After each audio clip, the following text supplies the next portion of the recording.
Is the good part of life over after 40? If that question has been lingering on your mind or weighing on your heart, I want to answer before I go any further. No, it is not too late for you. But I also want to be honest about something. I don't think the answer is some dramatic leap where you uproot your whole life, sell everything you own, and start over with not much more than a suitcase, a vision board, and a motivational playlist. That sounds familiar. Sometimes the next chapter starts much smaller than that. It starts with one yes. And to explain why I believe that, I need to tell you about a 6-year-old girl in Washington, Iowa, who said yes before she had any idea what that yes would teach her. At the end of kindergarten, my school had called my dad with a bit of an unusual question. They needed to even out the class sizes between the two elementary schools, and they asked if I would be willing to switch schools when I went back for first grade. Looking back on that now, I understand how big of a question that was for a little kid. At 6 years old, your school is your whole world, like your teacher, your friends, the hallways you walk down, the playground that you know. The whole thing is your universe. And yet, this core memory reminds me I said yes without hesitation. I was not running from anything. I had friends. I had good friends. Some of those friends are still in my life today. Nothing was wrong with the school I was in. Nothing needed to be fixed.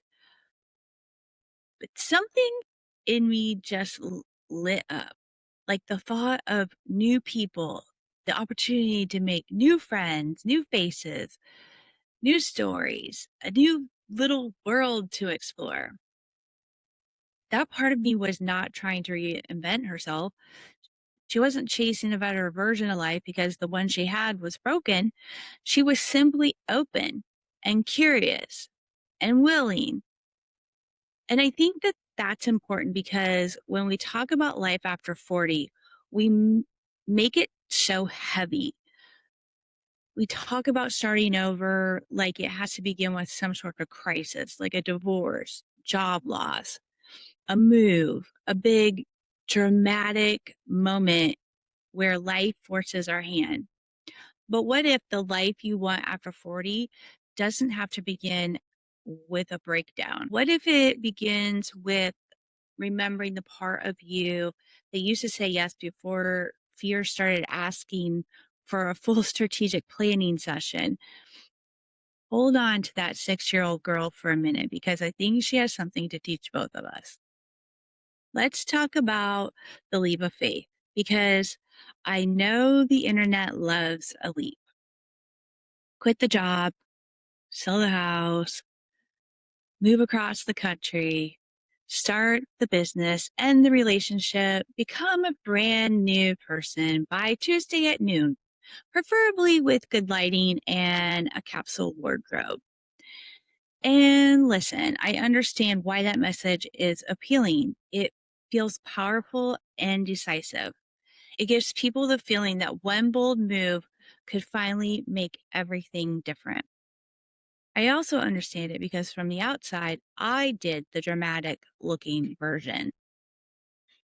A few years ago, I packed up my whole life into an old RV, drove about 1,000 miles from Iowa to a beach town in Florida where I did not know a single soul. From the outside, that looks like the leap that everyone talks about. It looks brave. It looks cinematic. It looks like I had some perfectly clear plan and a soundtrack playing behind me as I crossed the state line. But here's the truth. The RV did not build my new life. It only changed my address. That's all. The new life was built afterward, and it wasn't built in one grand sweeping moment. It was built by hundreds of small yeses that did not look impressive enough to put on a poster. Yes to walking into places alone when it would have been easier to stay in my familiar little bubble. Yes to shrimp and grits the first time I saw it on the menu, even though I, with Lisa, was not entirely sure what we were doing there, but I loved it. Yes to kayaking with manatees gliding under me in the water, so clear it felt like another world. What a magical experience. Yes to conversations with strangers. I have met so many interesting and wonderful people. Yes to learning the roads around here. Yes to figuring out the grocery store. Hello, pub sub. Yes to being the new person. Yes to being a little uncomfortable. Those were the moments that actually changed me. Not the RV, not the mileage, not the Florida address, the yeses. That is why I want to challenge the way we talk about starting over after 40. Because I think a lot of people are waiting until they feel ready for a leap. And while they're waiting for that giant burst of courage, life keeps handing them small doors they could actually walk through today. You do not need to blow up your whole life to prove that you are serious about living differently. Sometimes you just need a course correction. And that is what I mean by the course correction, a small, deliberate shift in direction that lands you in a completely different life over time. If you have ever driven in a straight line for a long time, you know this. A tiny adjustment in the steering wheel does not look dramatic in the moment, but give it enough road and you end up somewhere completely different. That's how life works too. One yes turns you a few degrees, then another, then another. And one day you look around and you realize you are not where fear told you to stay.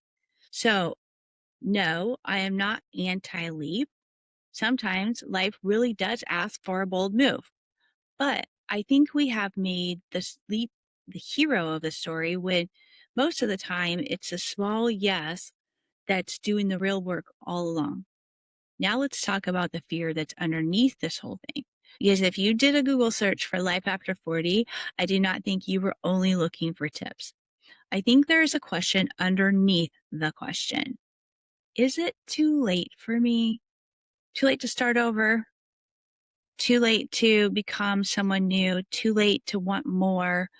Too late to build the business, write the book, leave the relationship, find real love, make new friends, change careers, or feel alive again? And woo, that question can get really loud. It can sound like, I should have figured this out by now. It can sound like everyone else is already ahead of me. It can sound like I've missed my window of opportunity. It can sound like, what if I try and it looks ridiculous? It can even sound like, maybe this is just my life now. That last one is sneaky because it tries to sound mature, it tries to sound practical. It puts on sensible shoes and acts like protecting you from disappointment. But a lot of the time, it's just fear with a better outfit.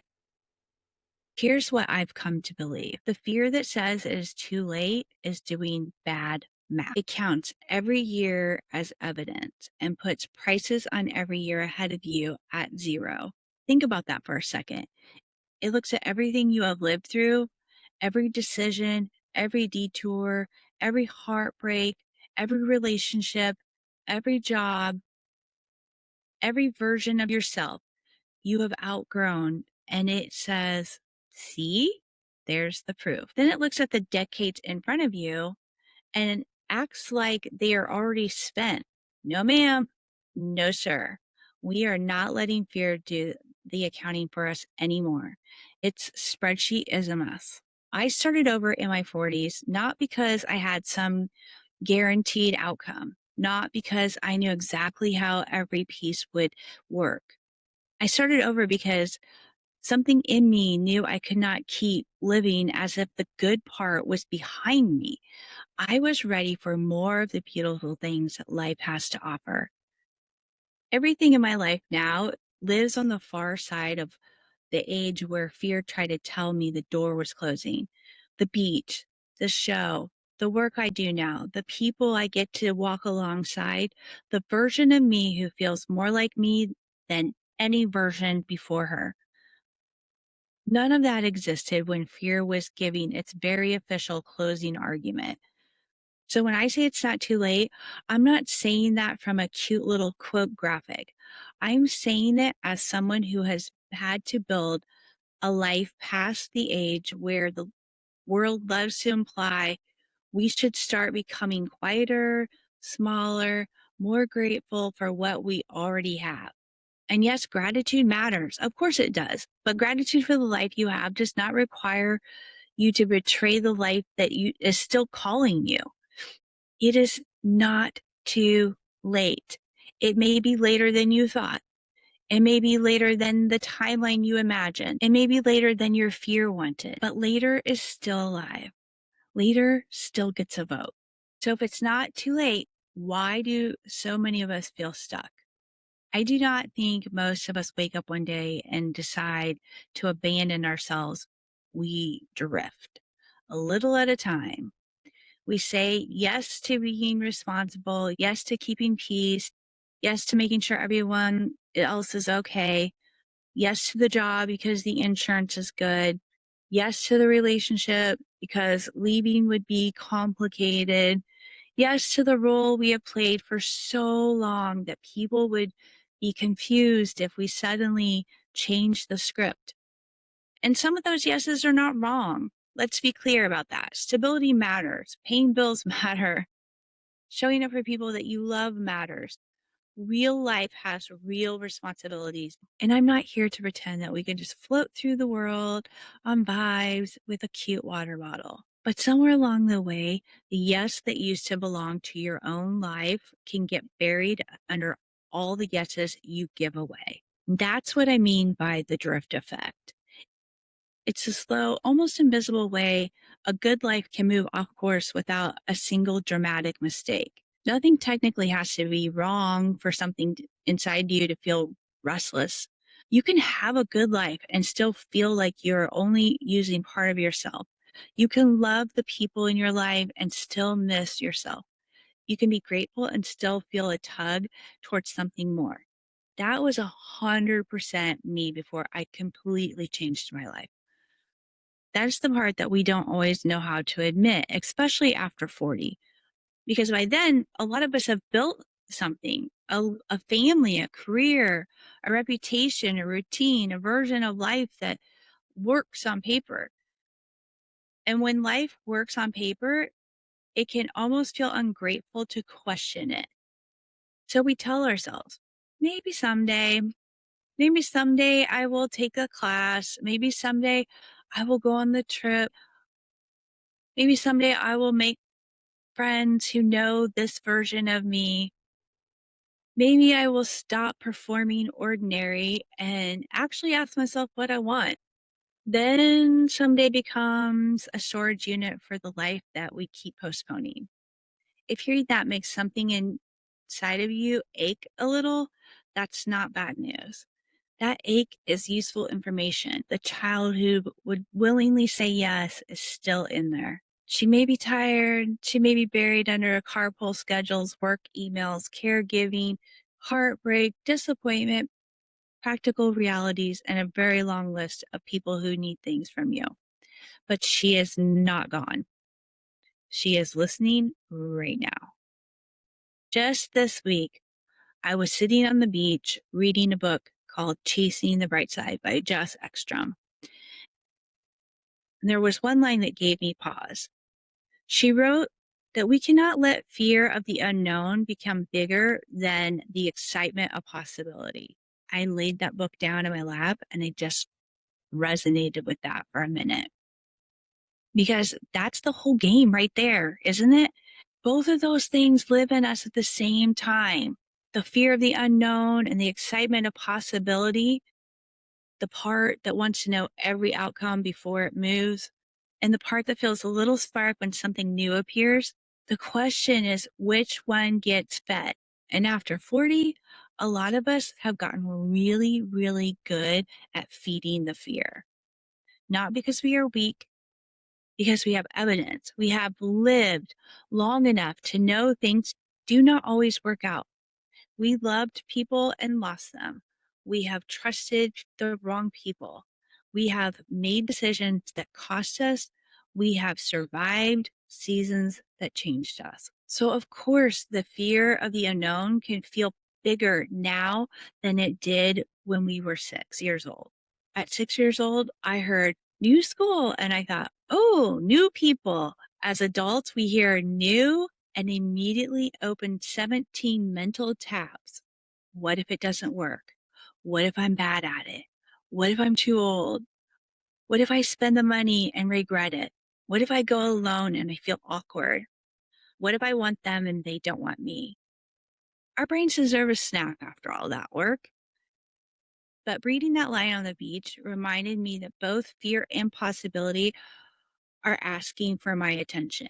And whichever one I keep feeding will start to feel like the truth. That is what attention does. It turns up the volume. If I keep feeding the fear, the unknown gets bigger and bigger until even a small yes looks like a cliff.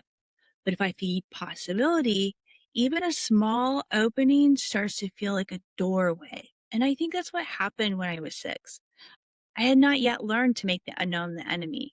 I had not collected enough evidence to distrust my own curiosity. The excitement of the possibility was still easy to hear. Maybe life after 40 is not about becoming someone completely new. Maybe it's about turning the volume back up on the part of you that already knew how to move toward life. Let that inner child play. That part has been there all along. She may just need you to stop feeding every fear like it was a sacred assignment. So, how do we feed the possibility side? Not with a big leap, with small reps. Nobody goes into a gym on the first day and attempts their heaviest lift. You build strength through small, consistent reps. Saying yes works the same way. You practice in low stake moments first. Say yes to the new food on the menu. Say yes to coffee with someone you just met, even if staying home in comfy pants sounds much easier.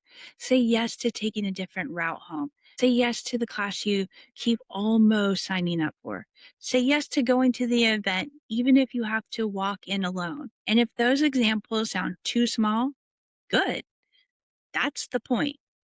A lot of us wait until we are ready for the big life changing yes, but we have not practiced being available to our own lives in the small moments. We want to trust ourselves with a giant decision, but we keep overriding ourselves in the tiny ways all day long. The yes muscle gets stronger when you let yourself choose something because it calls to you, not only because it makes sense to everyone else. And here's the wonderful thing about small yeses. They teach your nervous system that new does not automatically mean risky. Unfamiliar does not have to mean unsafe.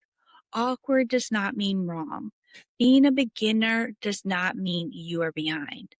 Sometimes unfamiliar turns out to be interesting. Sometimes it turns out to be funny. Sometimes it turns into a friend, a story, a skill, a doorway, a version of yourself you have not met yet.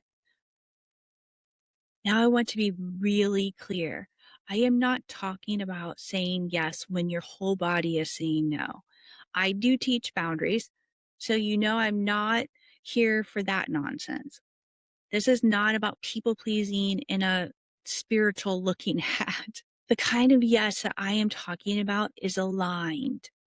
It has energy in it. It may feel nervous, but it does not feel like self abandonment. It stretches you without shrinking you. There is a difference between a yes that comes from pressure and a yes that comes from possibility. Pressure says, if I do not do this, they will be disappointed. Possibility says, something in me is curious. Pressure says, I should. Possibility says, I wonder. Pressure tightens. Possibility may flutter. But underneath the flutter, there is a little light. That is the yes we are practicing. And the more that you practice, the more you start to trust yourself again. You remember that you can choose.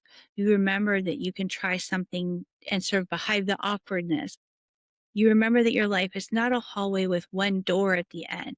It is full of doors, some tiny, some hidden, some waiting for you to stop insisting that they need to be dramatic before they count. This openness is not something you either have or do not have. It is a muscle. It responds to use.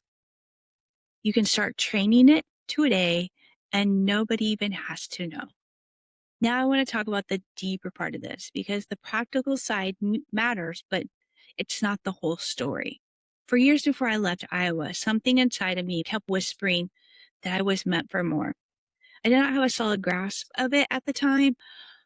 It was not a full plan. I didn't have a 10-step strategy. It was not a voice saying, move to Florida and become an empowerment coach and start a podcast called In the Driver's Seat. Life is rarely that tidy. It was more like a knowing I could not unknow. A sense that the life I was living had pieces of me in it, but not all of me. Like I had learned how to function, but I had not fully learned how to feel free. And for a long time, I tried to be reasonable with that whisper. Maybe you have done this too. You tell it, now is not the time. You tell it, be grateful. You say, this is fine. You tell it, it could be worse. You tell it, who am I to want more? But the whisper does not usually leave just because we explain ourselves well. It waits. It waits while we keep the peace. It waits while we make the practical choice. It waits while we take care of everyone else. It waits while we convince ourselves that wanting more means we are somehow ungrateful for what we already have. And then every once in a while, it gives us a small opening, a conversation, a book. I remember there was a 6-year-old girl who said yes because possibility felt bigger than fear. That is when we get to what I call a compass check. A compass check is simply pausing long enough to ask, is this pointing toward the life that I actually want? Not the life that looks impressive, not the life that keeps everyone comfortable, not the life you built because you were trying to be responsible, lovable, useful, or safe. The life that you really want. And here's the grace in that question. It does not require you to know the whole road. It does not require a perfect plan. It does not demand that you rearrange your whole life by Friday. It just asks you to tell the truth about the direction you are facing. Because sometimes the first yes is not a visible action. Sometimes the first yes is admitting, I want something different. That counts. Sometimes the first yes is letting yourself want again without immediately talking yourself out of it. Sometimes it's recognizing the whisper and saying, okay, I hear you. And then the next small thing appears: a class, a conversation, a walk, a message, a book, a room full of strangers, a menu item you have never tried, a new town, a new idea, a new version of you that feels strangely familiar.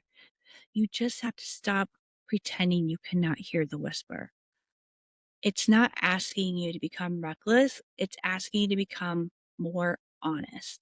And maybe that's where life after 40 gets really beautiful. We are old enough to know what fear costs, and we are still young enough, alive enough, wise enough, and capable enough to choose differently. So here's your assignment: do not make it dramatic.